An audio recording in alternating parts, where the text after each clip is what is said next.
Broadcasting from the business capital of the world, this is the Podcast Business News Network.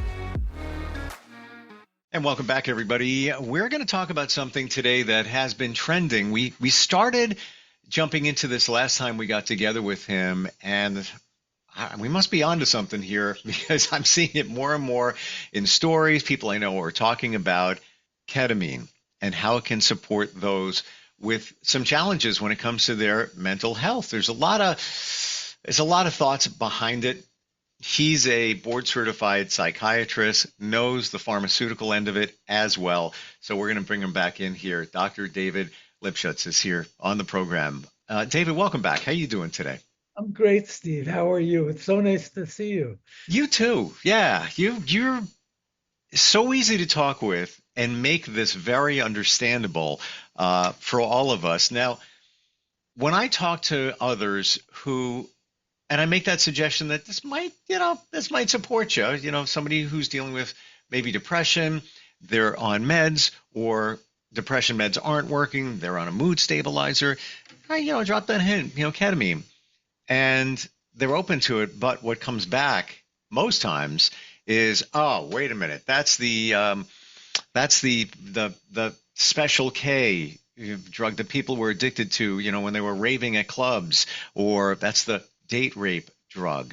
They don't understand the other aspects. So why don't we start there? The blocks that people have when it comes to ketamine. Okay, great question. The first thing with any psychedelic substance is mind state, the state of your mind and where you are. Now with ketamine, there's a big difference between taking it on the street or at a party or going to a doctor who's a trained therapist and somebody who understands and can put you in the right state of mind. You go into a room where it's safe.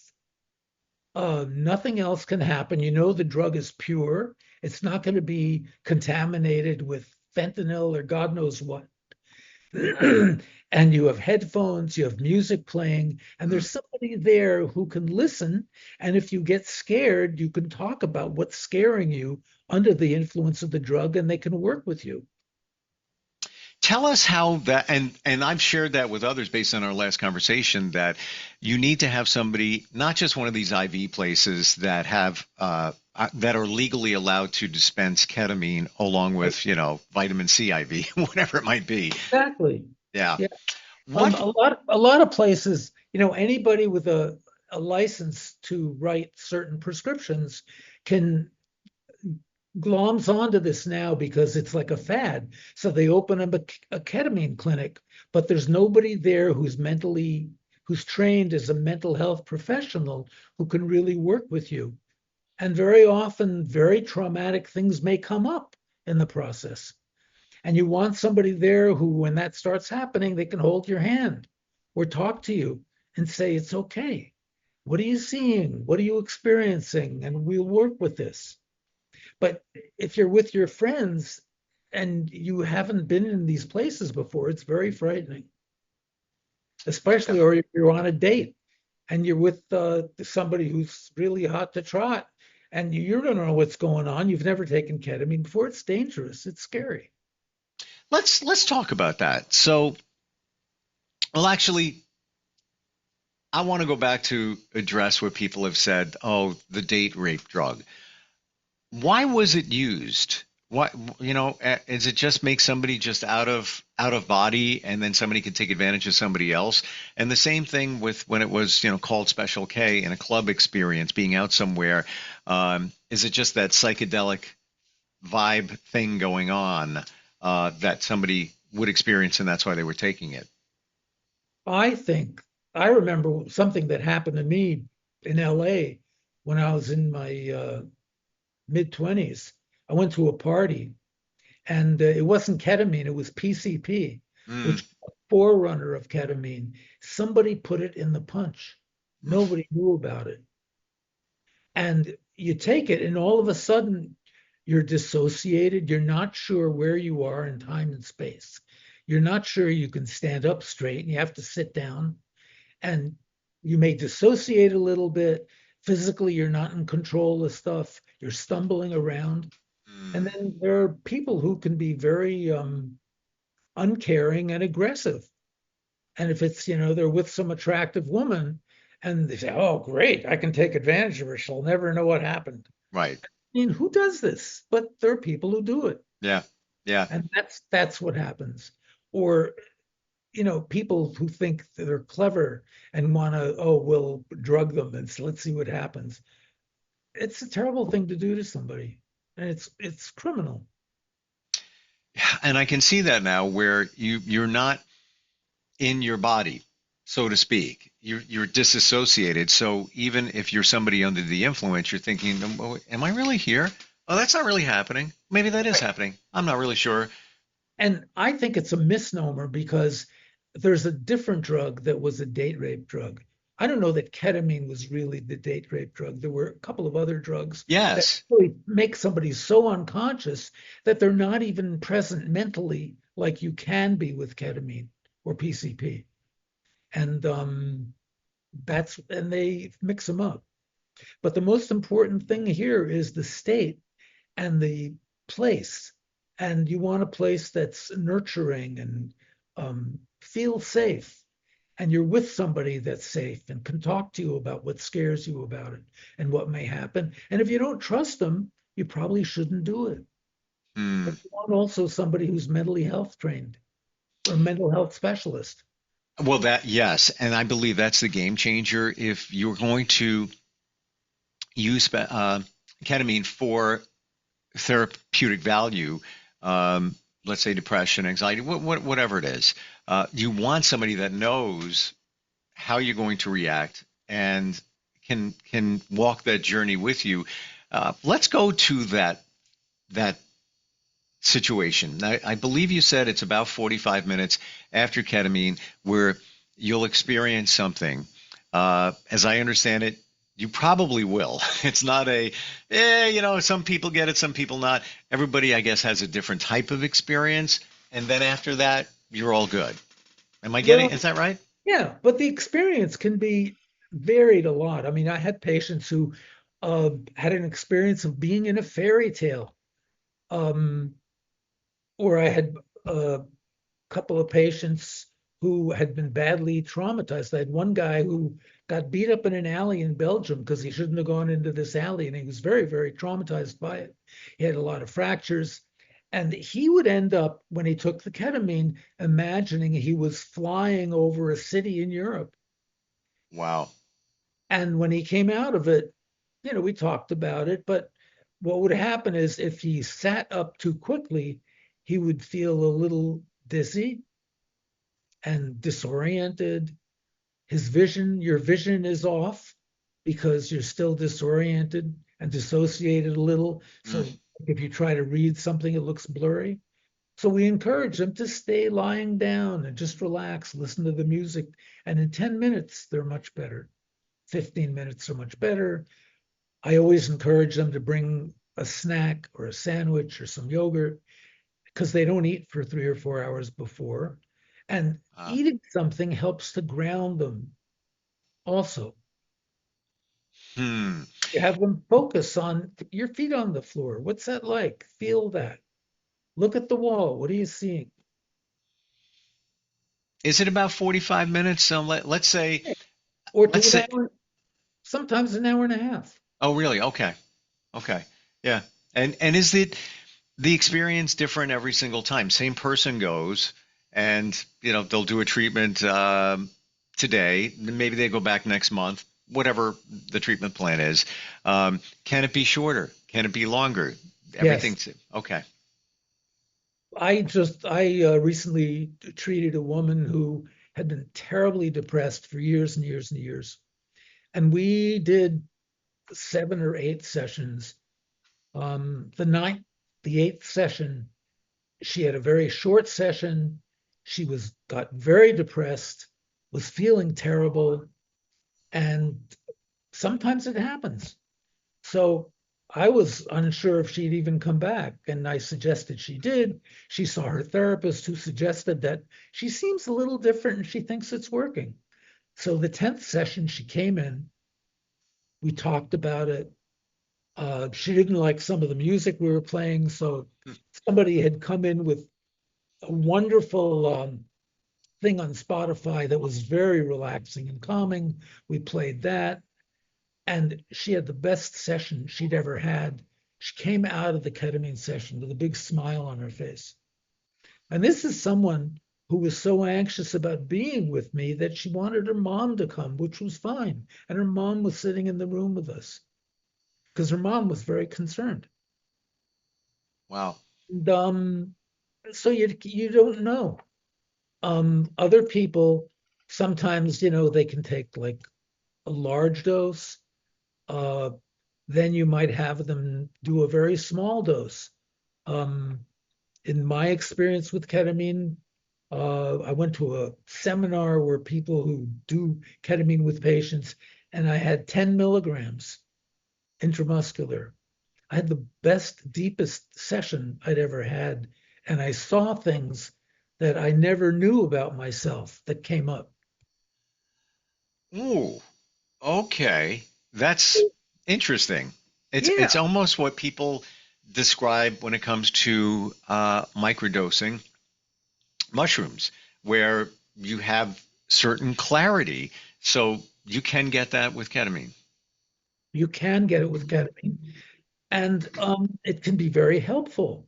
It was for me. I said, "Oh my God, I never, you know, I grew up very in a very restricted family life. And one of the things I came up with on this session, I got in touch with an LSD trip I took in my 20s, and I completed that.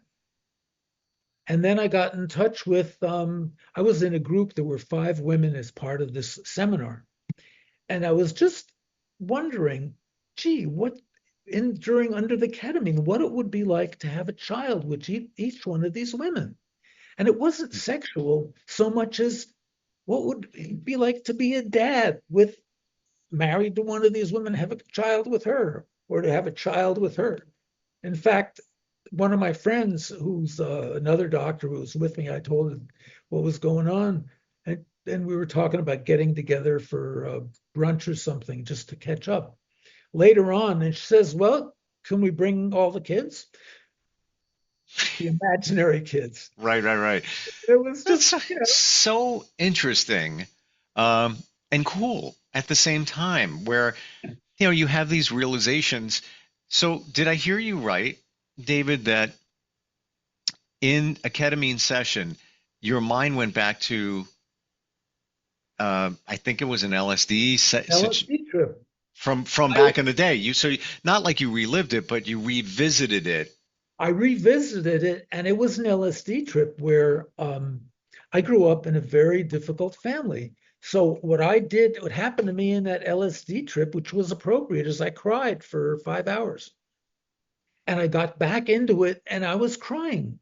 And there was another body therapist there who came over and saw me crying and did some physical things that calmed me down. And then I went back into it and saw some other things. So you can see it triggers your unconscious. Ketamine also promotes the production of something called BDNF, brain derived nerve trophic growth factor, which promotes the production of synapses.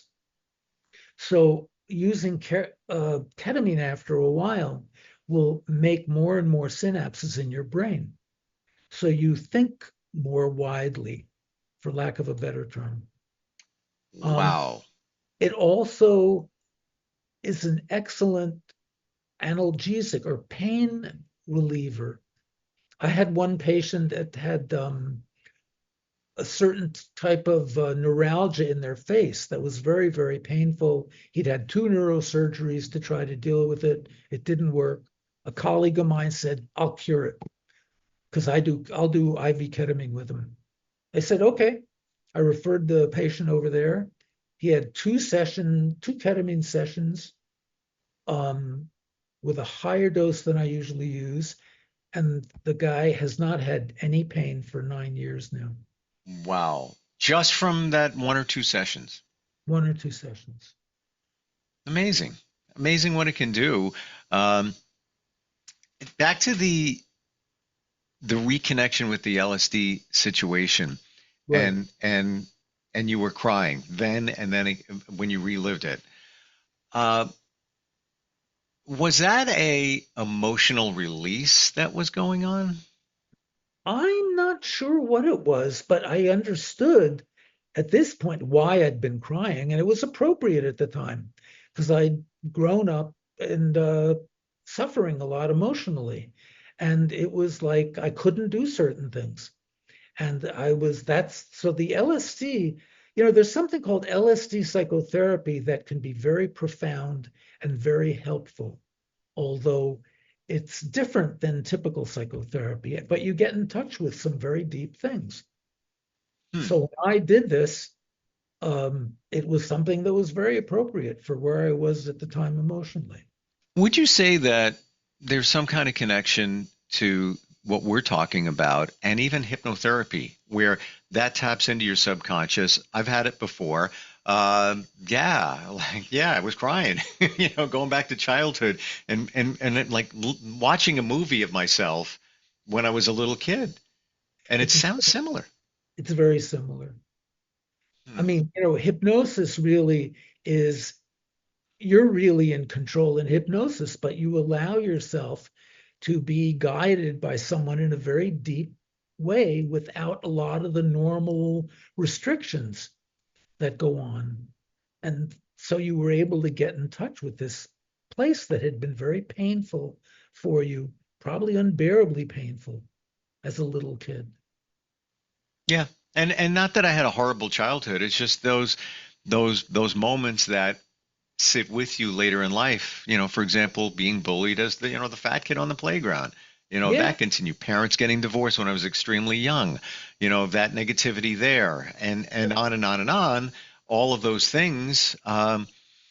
that's terribly painful. Sure. Parents getting divorced when you're little, there's this fear you'll never see them again. What if you disappear or they disappear? I mean, it's terribly painful. Is it possible for somebody who is very open to it, and let's say somebody's dealing with anxiety, depression that ketamine can support, if they were to be open to hypnotherapy and allow somebody to guide them through taking them back and trying to figure out some things, would that be able to support somebody like ketamine can? Or you don't think that somebody can be healed through hypnotherapy that way?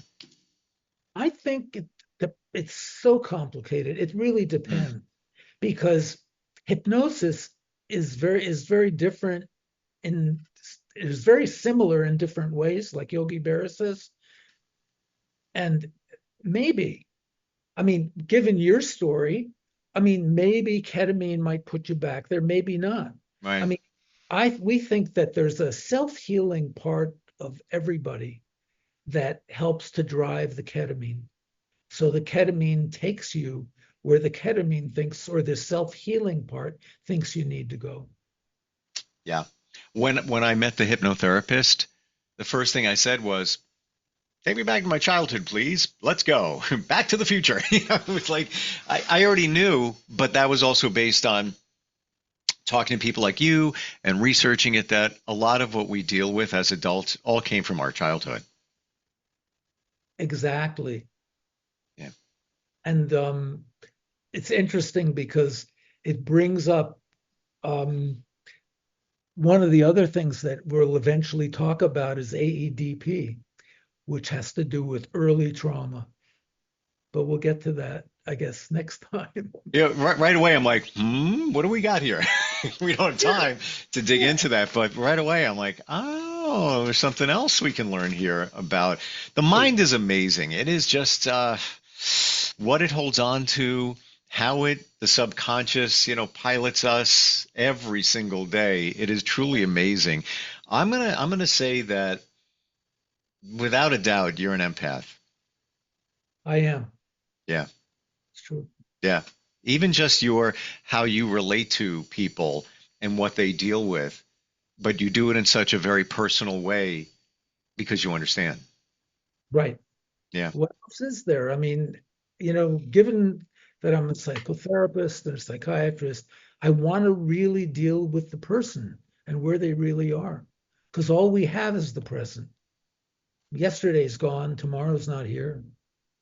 Well, interesting you say that. In my journey, with a lot of changes, the last 4 or 5 years, that was the game changer for me.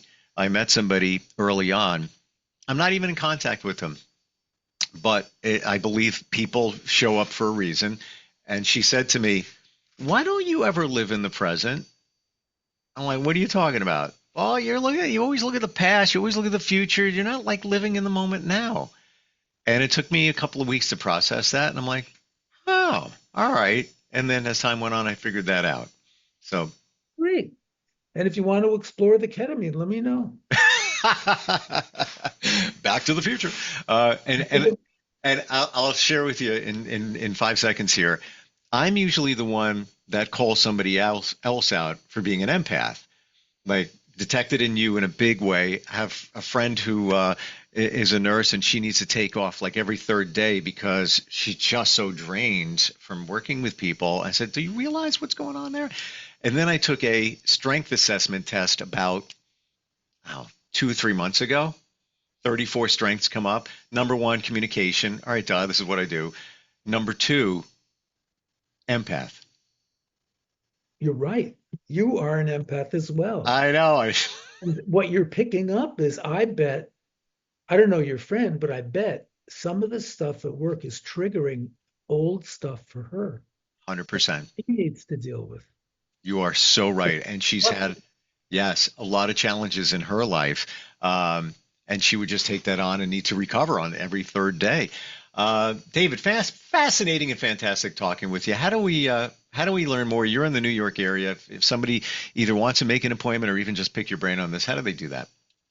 They can call my phone at 212-529-2733 and or go to my website, Creative Healing Psychiatry, and you can contact me through there. Send me a note, and I'll be happy to talk to them or help them delve deeper into things, because that's Sure. what That's what you do. With ketamine or not. ketamine or not. Yeah. Great talking with you, and definitely looking forward next time we get together. Thanks, Steve. It's wonderful. Thank you. You too. We'll be right back. Are you looking for even more of the podcasts and hosts that you love? The Podcast Business News Network is proud to announce that you now have even more ways to listen live. Check out the MyTuner Radio, online radio box, and Simple Radio apps on iOS and Android, or find us online. Search for Business News Network on mytuner-radio.com, or search Podcast Business News Network on streama.com and onlineradiobox.com/US. Take your podcast on the go and don't miss a minute of the action.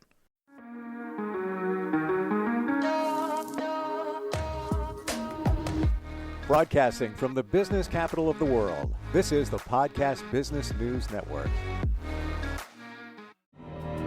For nearly 2,000 severely injured veterans, everyday life has become filled with barriers. Day-to-day simple tasks can become pretty daunting. I have to carry my chair up 2 flights of steps or have somebody do it for me. What scares me the most is just the falling. When I'm struggling with my house, I think, to have that one great barrier just knocked down, it's crucial. Home for Our Troops is a wonderful nonprofit that builds a mortgage-free, fully adaptive, handicap-accessible house. And there's no catch. It'll be our very first home that we've ever owned. This is a game changer. This is where your life begins again. We need you to join us in completing this important mission. Please visit hfotusa.org and help build homes and rebuild lives. Because of you, everything's going to be okay.